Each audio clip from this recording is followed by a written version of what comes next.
My name is Mutai Sylvia Chepto. I'm a member of the Kerio Valley Community Organization. I come from the place Lake Amnarok, that's Barwesa Ward, Baringo North Sub-County, sorry. And we are here today not to celebrate anything here. We are here today to condemn the thing happening in my place, in the area. Destruction of land in the conflict area to be hastened. I mean, we need the registration of land in my place. People must be concerned of the lands to be registered, because literally the delays going on with the evacuation, it's not going to bear any fruits.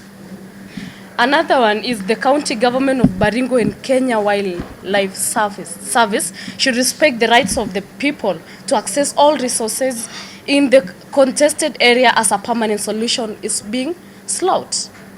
The county government of Baringo must end the wildlife, respect the rights of the people of Kamnarok.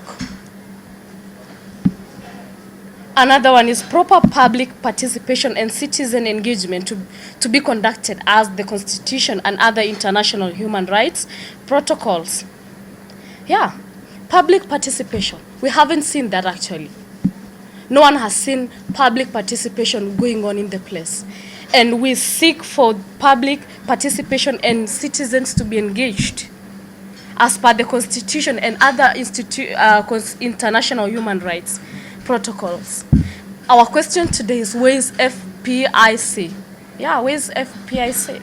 We've been going to the county, the locals, severally writing letters to them on the notices being given. Severally notices, we've received notices. And these people, when we see a notice, they write a letter to the county. And they are much aware. That's why we tagged the county government with the wildlife conservation, with the wildlife service, sorry. This eviction started in the year 2001.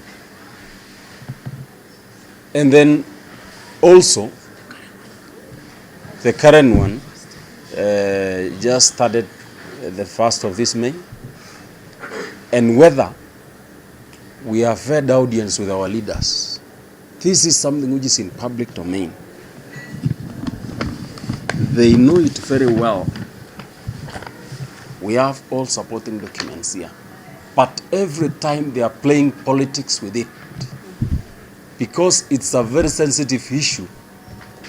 Story ya kusema tunataka kuchunga kura. Wanachunga kura si tukiumia. That is what's happening there. And we're suspecting also they are part of the problem, because they know everything.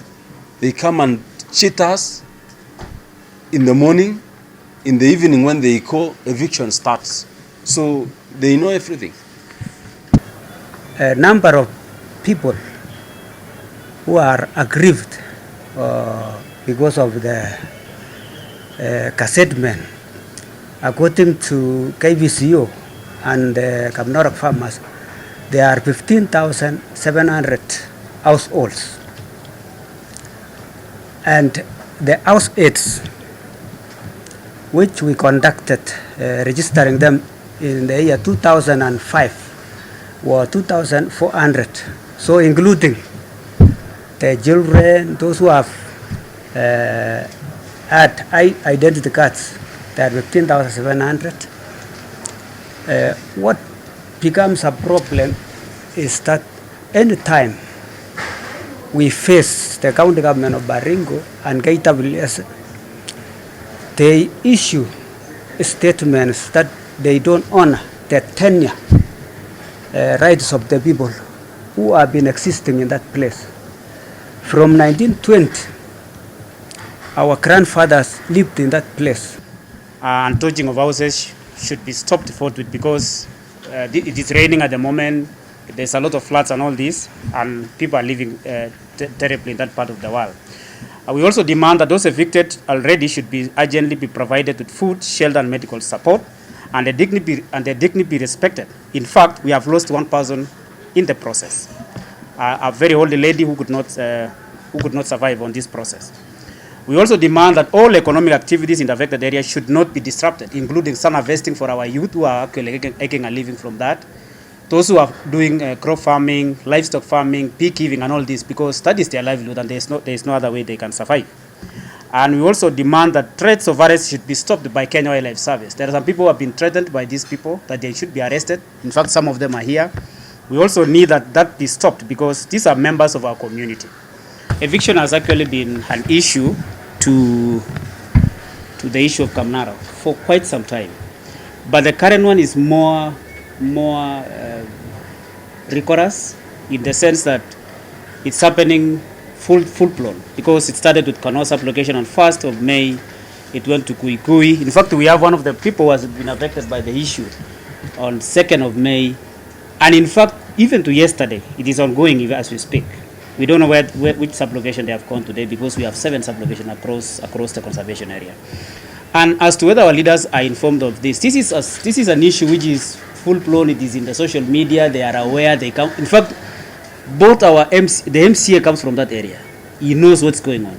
He tried to raise the issue in the county assembly the other day, but trying to raise it at the assembly while you are not going to the ground to speak to those people tells us a lot about the whole issue.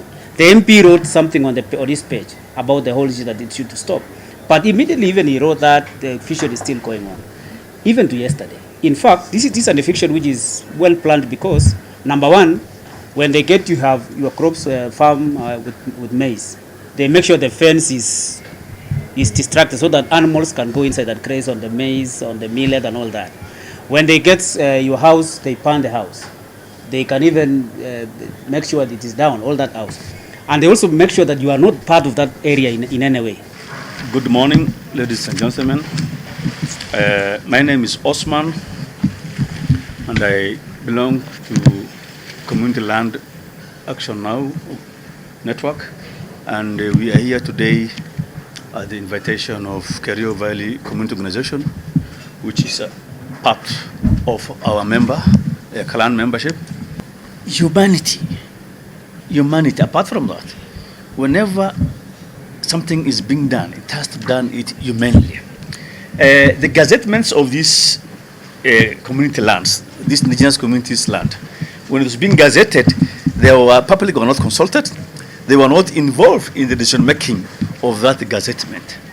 Now that we got a new constitution that is bringing the powers back to the people, as per the Article 1 I've just said, please, I think we need to revisit those gazettement notices that were done before and to de-gazette it and do it now in consultation with the community so that we live harmoniously, both with the government and the community can live harmoniously. And this time of the year, at this particular time of the year, is the worst time to evict people from their places. We have floods, we have rains, we have mudslides, and then you start evicting people, and then where do they go to? Even those who are have secure lands and all those things are unable to leave those lands because of the current climate and the environment situation. So, one, it's wrong to evict them. Two, evicting them again at the wrong time makes it even more worse. Three, the manner in which they are being handled again, it's inhuman and even adds the worstness. So it is our view and our wish as indigenous communities that that makes the clan, that one, we stop these displacements that's ongoing, and two, engage the communities in dialogue, because this country belongs to the people. It's government of the people, by the people, for the people. Safeguards should be respected. I understand that the exploration is happening. Did they do the safeguards for those people? If they did the safeguards, we want to see the document that says people participated in this, to say that the safeguards were considered. I want to reiterate that, saying that the Constitution of Kenya 2010 gives the power of the people. And you go to the same quoted by my previous speaker. We have the power to negotiate, and if you have to use the natural resources, you have to negotiate the people you are talking about. The National Action Plan on Business and Human Rights, whether it's investments by government, whether investment by an actor, it has to be under that. And it has respect, remedy, damage, all these things, it has to be done.